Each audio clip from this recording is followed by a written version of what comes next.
Ulusa nje uzithelile ingane yakwabo yomfana uHlanganisani ikhona laphaya ezingadini zoMesisi eShowe. Waqala esemncane uHlanganisani ukusebenza izingadini kuthi ngamasonto nangemigqibelo ayotholela abelungu izinduku zegalofu. Ngaleyo madlane wakwazi ukuzithengela ibhayisikili ngokukhokha kancane kancane. Leli bhayisikili lalenza imisebenzi eminingi. Kwakuthi uma linile inkowankowane ivumbuke emihosheni nasemagangeni. uHlanganisani wayevuka ekseni ayobutha inkowankowane ayithengise ukuze kuthi nxa eya esikoleni abe eseyenzile imadlana.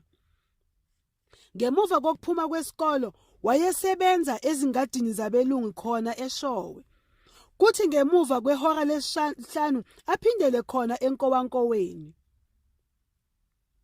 Yiyo leyo madlane kaHlanganisani eyayikhokhela yena kanye nodadewabo imali yesikole kanye neyezingubo zokufunda. Wayesho kahle uHlanganisani athi, "Thula ngane yakwethu, lizona ngiyithengise inkowankowane, ngiyithenge leyo ncwadi." Ngenye inkathi wayethi, "Ngizoyohlwaya amagalofu bese ngiwathengisa sithenge izincwadi. Futhi kuzoba nomdlalo omkhulu wegalofu okwamanje namathela kwabanye bakweboleke." Izingane ezithile esikoleni zazimbiza ngongajana noma ngondishana uHlanganisani ngoba nakhu wayesebenza ezingadini futhi ehlala eJaldini kwaStevenson. Lokhu kuhamba emagalofini kanye nokusebenza ezingadini kwamkhaliphisa uHlanganisani ngoba kwakumgxambulekisa ezimeni ezazimphoqa ukuba akhulume isiNgisi noma isiBhunu. Futhi kwakwenzeka ukuba kuthi uma abelungu belahla kwadoti izincwadi abebangasazifundi azibuthe zonke lezo zincwadi uHlanganisani. Lwaya uthando lwakhe lezincwadi lwaqala ukukhipha izithelo. Kwathi ngelinye ilanga esezibuthile izincwadi kwaqhamuka uDr Bebner owabuza ukuthi uzisaphi lezi zincwadi. Kwathi lapho esechazile wathinteka udokotela wase emtshela ukuba afike kusasa azothatha izincwadi eziningi. Wameluleka udokotela ukuba angasazibuthi izincwadi kwadoti, kodwa adamane eza kuye ukuzothatha izincwadi. Lokho kwenza uHlanganisani abe namabhokisi ngamabhokisi ezincwadi ezingamanoveli ngaphandle kwalezi zasetafuleni egunjini lakhe kwamlungu wakhe uStevenson. Wayezifunda ezishwakaqela lezi zincwadi uHlanganisani. Kwakuthi uma evakashele ekhaya eMpaphala aphathele owakwabo izincwadi eziningi. Kwathi noma wayeqale ngokufunda wangezwa lutho kwaya waqala manje ukuzwa ubuhlabahlosa bokufunda. Ngenye inkathi wayehehwa yindaba ayifunde azithole esefunde cishe ubusuku bonke. Wazama kaningi ukungenisa ezinye izingane kulokhu kufunda kodwa zenqaba, ikakhulu abafana. Idlanzana labafana baselokishini babeziphatha nje lezi zincwadi zivela emaphaketheni angemuva ukuze nabo babonwe njengabantu abafunda amanoveli esiNgisi kodwa bengawafundi. uHlanganisani yena wayewazi wonke amanoveli kaJames Hadley Chase anjengo Lay Here Amongst the Lilies no You Find Him, I'll Fix Him. Kubabhali baseNingizimu Afrika wayemthanda uMbuyiseni Mtshali, uMafika Gwala, uWalisi Rhode, uPeter Abrahams noRichard Reeve. uThis Island Now kanye noWreath for Udomo ka-Abrahams kwaba izincwadi ezazibahlanganisa nodadewabo, zibenza ukuba bakubone ukukhanya kubalindele nabo uma sebephumile kumshikashika wokuzama ukuzithuthukisa. Kubabhali abampisholo baseMelika, uHlanganisani wayezithandela uRichard Wright kanye noLangston Hughes. Inkondlo kaHugh ethi Mother to Son yayingathi ibhalelwe izintandane ezinjengabo oHlanganisani noUzithelile. Umtapo wezincwadi nolwazi wazikhulula izingane zikaLinono zakhumuka ebugqileni benyama, imizwa namawongewonge ayekhungethe ontanga yabo. Ontanga yabo babezihlupha ngokuthi bazovela ngani esikoleni, babonwe bedlani ngedina, babonwe bekuliphi izinga emphakathini. Imisoco yezincwadi nolwazi yaziweza izingane zikaLinono ngale kwenjabulo efika manje futhi ishabalale ngesivinini. Umnyombo wezincwadi nolwazi kwabahunga, kwabandindisa ezinkalweni ezazinezidingo zazo oUzithelile noUhlanganisani.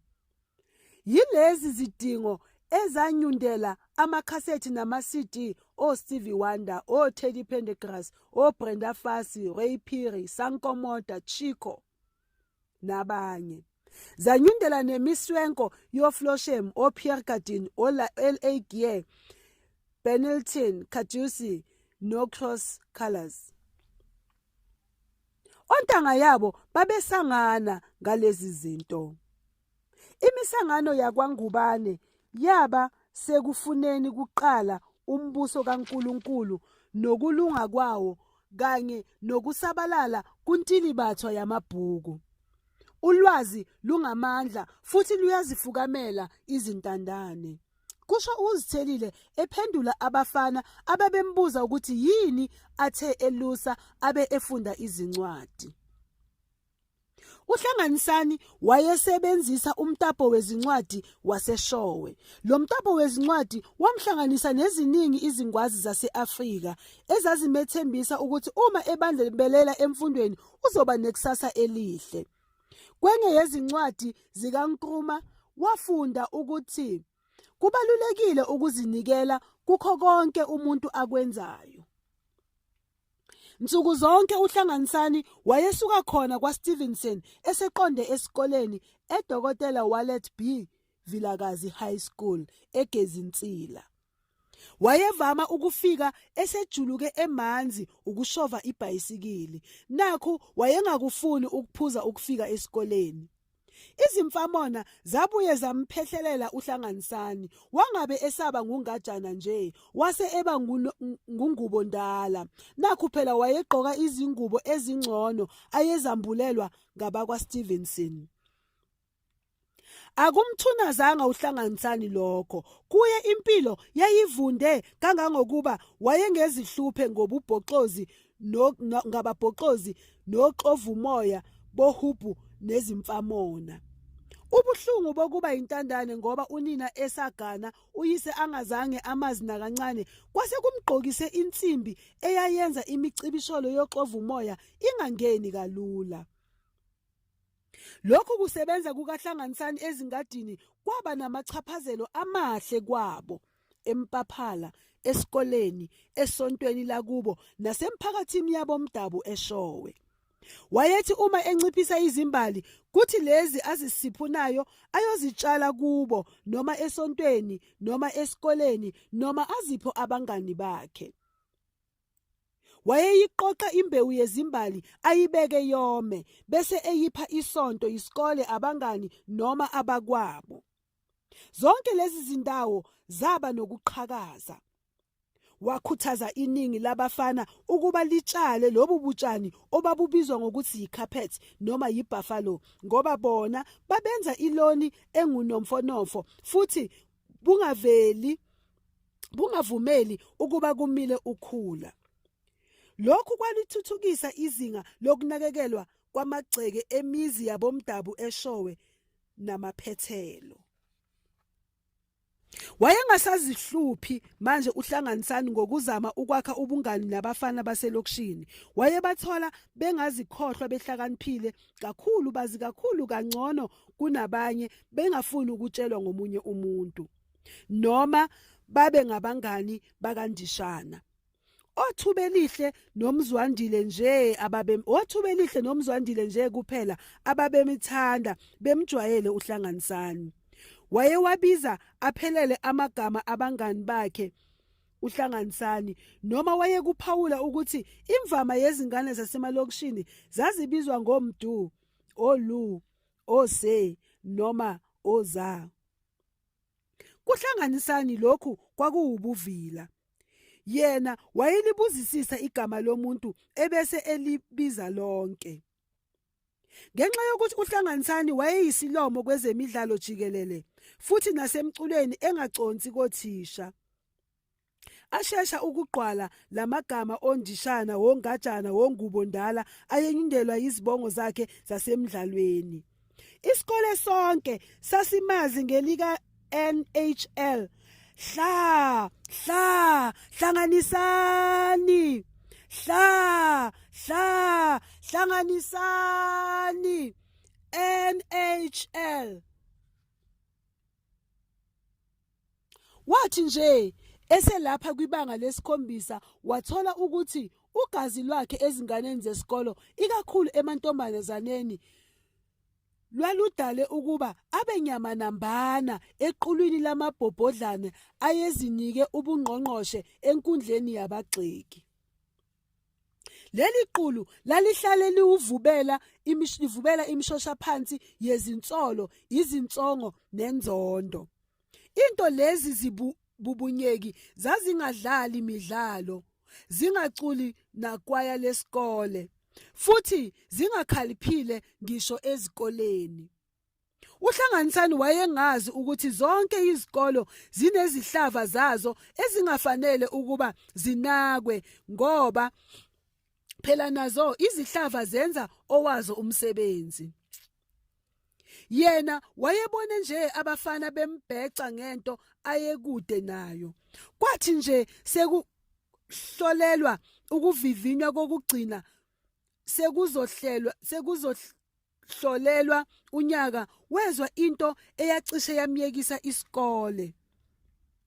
Bathi bephuma bekhala bonke ontanga yakhe ngobulukhuni bephepha lesingisi lokuhlola, uZamashenge wase embuza uHlanganisani ukuthi ulithole linjani yena iphepha. Ngokunganaki uHlanganisani wakhuluma iqiniso, washo ukuthi yena limdumazile leli phepha lesingisi ngoba ubefunde kakhulu kunokwakubuziwe ephepheni. Wathi uma engatholanga amaphesenti angama-94 wayeyofuna incazelo kuthisha. uHlanganisani wabuza uZamashenge ukuthi yena wayelithole linjani iphepha ngoba uHlanganisani wayemthemba uZamashenge, futhi emkhuthaza ukuba angagcini njengezincwadi abazifunda esikoleni. Empeleni Hlanganisani, kusho uZamashenge, sebemi eduze kwesixuku sabafana baselokishini abebengazikhohlwa ukuthi bona bazi kangcono kunabantwana abangahlali elokishini. Waqhubeka uZamashenge wathi, nakuba ngiyakhuluma, mina ngikhulumela wena Hlanganisani, ukuba nami ngisalibala ukufunda isingisi ngokulokhu ngigcwalisa amagama, futhi ngilokhu ngiguqula imisho, ngabe angikasazi namanje isingisi. Njengoba wena sewangingenisa kunjwayezi yokufunda izincwadi zesingisi nezesibhunu, nakimi siyaqala ukusuka inkungu. Kodwa ngingaqhubeka kangcono.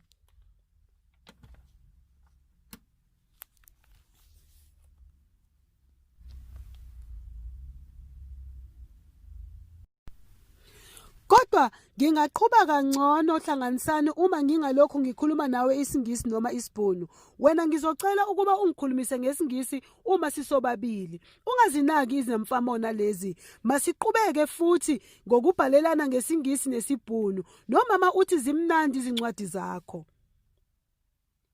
Ngiyakubona ukukhula kwami ohlangathini lokwazi izilimi manje Hlanganisani. Nakhu sengiyakubukekeza imibhalo yami ngingasayidluliselanga kwabanye.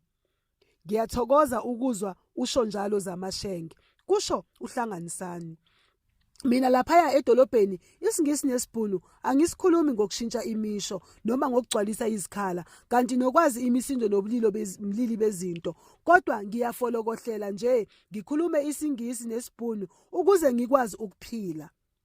Ngaleyo ndlela ngizizwa ngisekhaya kulezi zilimi. Nawe ziphonse ufolokohlele, ungazikhuzi wesabe ukuthi uzobheda. Uma leyo kuyindlela elula yokufunda izilimi, yini pho othisha bethu bengasifundisi ngaleyo ndlela? Sifunde ngokukhuluma, ngokulalela, ngokufunda izincwadi zesiNgisi nezesiBhunu eziningi. Esikhundleni sokuba silokhu sigcwalisa ezikhaleni noma siguqula imisho. Uyazi hlanganisani, abaningi abaphathi bemfundo yethu nothisha bayojeza ngalezi zono zabo abazenzayo kithi ngokusigugudisa amathambo emfundo, kodwa kube kunezindlela ezinqamlelayo zokuthola amanoni emfundo. Kahleke zamashenge. Asikahle ukuqalekisa othisha bethu okungathi thina ngokwethu asinazi ingqondo zokuzicabangela. Othisha bafundisa ngendlela nabo abafunda ngayo, befundiselwa ukufundisa. Futhi mina ngithanda ukwazi ukuthi wena utholeni, ngoba mina ngikutshelile ukuthi ngizothola ngale kwamaphesenti angama-94. Akazange isaba naso isikhathi sokuphendula uZamashenge. Okwafika ezindlebeni zakhe kwenza ukuba afise ukuthola ingubo ukuze amboze ikhanda lakhe. Wafisa umgodi wokucasha kulapho ungekho. Udaba lwephepha lwacashunwa ngoZenzele noSikhumbuzo nezinye izigwabalanda zezimfabume ezalibhoxa zalidlwanguza zalidluzula ngomgigiyelo igama likaHlanganisani. UZenzele wathi, akekho bafowethu ongathi leli phepha belingelikhuni engafundi ngomuthi nomlingo njengobhayisikili. Thina esicacamezela ebusuku bonke siyezwa ukuthi kuzovalwa ngehlahla kuleli phepha. Wena usathi kuzovalwa ngehlahla, akuzuvalwa ngehlahla, kuzovalwa ngetshe kithi esingebona abelungu, amandiya kanye nezingane zezinyanga. Kusho uSikhumbuzo, elila izindebe zomlomo kungathi ukuphimisa amagama ngomkhulu umsebenzi. Waqhubeka wathi, angazi ukuthi yini lolu phishilili lwekhuba lisethe kungathi lisethela izingane zezinyanga zodwa. Phela abanye bethu abagcabi, abakhothi bafowethu. Sombulula kuboshiwe Sikhumbuzo. Ngubani uphishilili lwekhuba? Kubuza uZenzele, elungisa ibhande lemitebhiso yabo ngezithupha zombili. Kahle ungibuza ukuthi liyaphi ibhasi libe libhaliwe futhi libhalwe kahle ZZ. Wena usho ukuthi awuboni yini ukuthi leli zinyo elilenga sakhuba kuthisha uMagubane? Pho usho ukuthini uma uthi leli phepha ngelezingane zezinyanga? Usho ukuthi sonke lapha esikoleni asifundi ngezingqondo zethu? Angazi noma sonke sisafunda ngezingqondo kuphela yini. Uma wena ungaboni ukuthi abanye bafunda ngani, usala wedwa ZZ. Usale uqalaza ubala okwesimaki sikaMesisi edolobheni. Hlikihla ZZ. Hlakanipha njengentwana yaselokishini. Angithandi ukuthi thina siyizintwana zaselokishini sifasa ngama-Pierre Cardin no Paris, sehlulwe yizinto zakompaphala ezifasa amabhlukwe ngezikawoti basetshenziwe abantu eminyango. Thina sithi sifunda, bona babe begqunywa, bebhenyiswa, bekhothiswa, bencindisa noma beshaywa izinhlanga ze-mathematics, science noma zesiNgisi. Abanye abazali bazisebenzile izingane zabo. Thina esingancindanga sithi sikhala, bona babe beziphuzela nje. Wena ZZ, wake nje wabonakala ujuluka lapha esikoleni? Kubani umuntu ofika nsuku zonke ejuluka lapha esikoleni? Yini yena ajuluke yedwa, futhi ajuluke ngisho limakhaza? Kubuza uSikhumbuzo ethi ukunyonkoloza uHlanganisani. Wawezwa wonke amagama uHlanganisani futhi wawadedela ukuba azishutheke okwemicibisholo eyamvadlaza yagcina ngokumenza ukuba abeshezele endikindiki. uHlanganisani wayezama ngawo wonke amandla akhe ukuba nezidomi ezinjengo ZZ zithole ithemba lokuthi zingenza ikusasa lazo ngcono uma nje zingehla ezihlalweni zabagxekayo. Kodwa leli qembu lababhoxozi laliya ngokumqhelela, limbalekela ngoba lithi uthanda ukuziphenqa izinqe. Lalingakuthokozile futhi ukumbona uHlanganisani eyisilomo kumantombazane selokishini. Babeshesha oZZ nesigungu sakhe ukubona ukuthi uHlanganisani useqonywe ngenye futhi intombi lapha esikoleni. Bemsukela njalo kaNgubane owayeziqhenya kakhulu ematasatasa ukuba angangena izindaba zokuqomana. Empeleni uHlanganisani wayenengwa amantombazane ayethanda ukumsunduzela kuleyo mibolo yokuthandana. Wayeziphendula izincwadi ayezithola kuleyo mibolo yokuthandana ngokusebenzisa ipeni lakhe elibomvu alungise amaphutha bese ezinika imaki elithile. Ayikho neyodwa kulezi zincwadi eyake yathola ngaphezulu kwamaphesenti angama-21. Wayewululeka lamantombazane ukuba azisize azinike isikhathi esiningana emsebenzini wawo wesikole. Lokhu kwenza nje kwalamantombazane kwambangela amazinyo abushelelezi kontanga yakhe ababengalazi iqiniso. Kwakwenzeka ukuba lamantombazane amgolombe noma asimze afake izithombe zawo ezincwadini zikaHlanganisani noma atshele amanye ukuthi wona alungiselwe kuHlanganisani umsebenzi. Ekuzwa lokho okwakushiwa osikhumbuzo, uZamasheko wabamba uHlanganisani ngesandla wathi mabagijime bayofika komama ababethengisa khona kuzobonakala ukuthi ngubani oyofika kuqala. Wayevavekile emphefumulweni ukuba wayenganqaba uHlanganisani, wagijima. Hayi ngoba wayeyicabanga into ayeyenza, kodwa wagijima nje. Ukugijima kwase kuyinto yakhe. Wasizwa kodwa isikole sithi NHL, Hlanganisani, Hlanganisani. Lezo zibongo zehluleka ukuvusa umdlandla, wazincenga ukuba anyamezele ayinyathele le ndaba yozenzele. NoZamashenge wayigubezela leyo ndaba ngokucela ukuba bacule ingxenye yeculo ethi uponi yihashi lami engilithandayo. Bacula baze bayikhohlwa indaba yozenzele nosikhumbuzo. Okunye okwamphatha kabi uHlanganisani kwaba ngukubhotshozelwa isondo lebhayisikili lakhe. Noma babengenabo ubufakazi obugcwele abangani bakaHlanganisani oZamashenge noThubelihle babekholwa ukuthi abenzi bobubi kwakuseyibo ozenzele nosikhumbuzo. Abenzi balobu bubi balilahlaba ngenaliti izimbobo eziningana ithaya lebhayisikili. Lokhu kwadala ukuba uHlanganisani angaphinde alibeke esikoleni ibhayisikili lakhe. Lahlala kubo kaThubelihle ngoba kwakuseduze nesikole. Nothisha nabo baba nesandla ekwakheleni uHlanganisani izitha. Phela esikoleni izingane ziyakuthokozela ukuthunywa ngothisha. Uma othisha bengawabi umsebenzi belokhu bethuma izingane ezithile sonke isikhathi, lokho kudala ubutha nempi phakathi kwezingane ezithandwayo nalezo ezinganakwa. Bonke othisha babethanda ukumthuma uHlanganisani.